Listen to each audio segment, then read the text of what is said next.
very interesting experience I had, just meeting absolute strangers that I didn't know, and now we have become friends. We have become a very constructive team together, working through a common goal and a very good cause of human rights.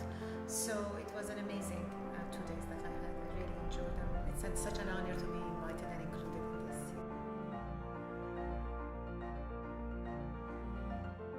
Well, I think when we look at the concept that this museum is trying to go with something heavily innovative and intangible, one thing that I learned that I previously hadn't considered to such an extent was the power of using people and their stories as an exhibit.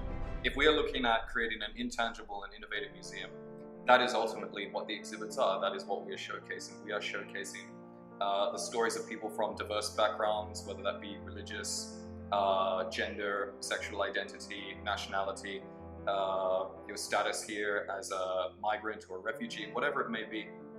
That diverse collection of experiences showcased in the right way, I believe, can fundamentally shift the views and values of our society in a more positive direction. Away from this has been really the power of storytelling, and we have such crazy busy lives that we quite often don't take the time within our community to stop and listen to people's stories, and stories are really important to validate one another, and there's a real power in storytelling. So just having this 2 days to sit around with some like-minded individuals and just listen to other people's stories, it really gives you that sense of connection within our small community, that there's so many of us that think the same way, that have the same visions, but it takes a community to actually make it happen.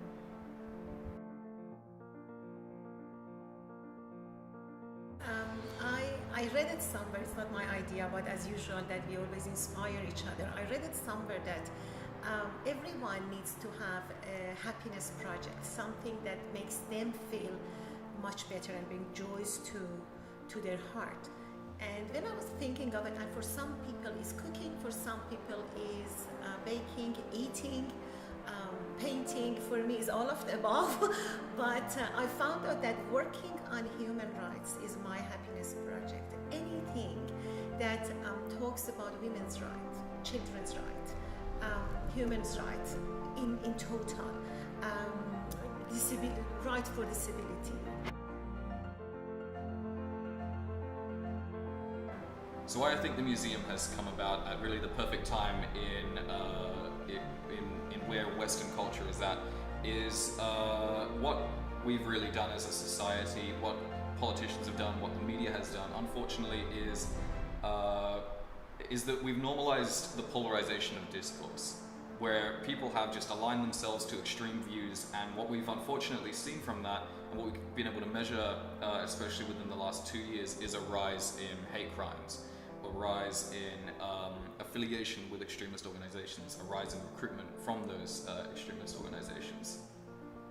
So again, coming back to the topic of why this is coming about at the right time, is that in order to counter that, in order to put us back on the path of being able to respectfully engage in discourse, regardless of what your background is, we need to harness the power of people's individual stories. People cannot sometimes have their minds changed just through you expressing your viewpoint, but through sharing stories that people relate with, that people can empathize with. We're all humans at the end of the day.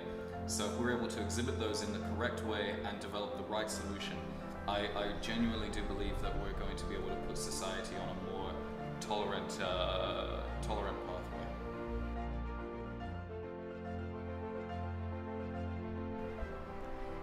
So listening to news can make us feeling despair, feeling worried, feeling anxious, feeling angry. There are not many good news or heartwarming news in the world. But working on a project like this, working to create something for the prosperity of human rights and for the validity of the people experiences, it's the right time.